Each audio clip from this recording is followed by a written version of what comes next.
One thing that's really helpful is that you can use Adobe Acrobat to save your PDF files into other formats. So for instance, in this particular file, there's multiple screens and they're kind of like slides. So I might actually want to export this as a PowerPoint and then edit it in PowerPoint. Now, when you export it to a different app, sometimes it can affect formatting, but overall it does a pretty good job. So the way you would do it is you can do it a couple ways. You can under all tools, you can come up here and say export a PDF, and then you can choose the format that you want. You can also do the same thing by coming up to the main menu and going to save as, to either save as or export a PDF.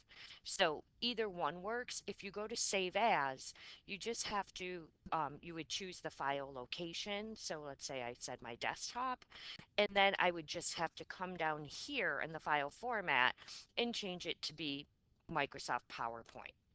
Now, and then I would go ahead and hit save.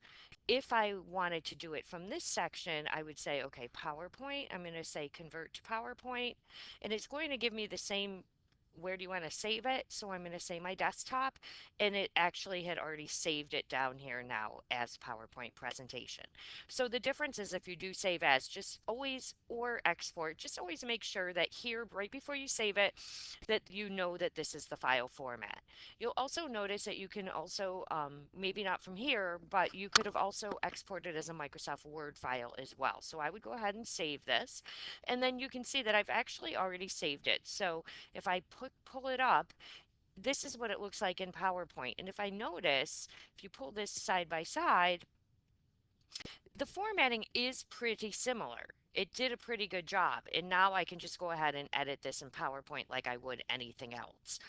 Another file that I did this with, I exported as a Word file. This is just a flyer that I've created. And so if I went to, what I did is the same thing. I just exported it as Word instead of PowerPoint. And as you can see, it did a pretty good job. And now I can go ahead and edit this in Word if I want to. So that is an option for you as well when you're thinking about editing PDFs.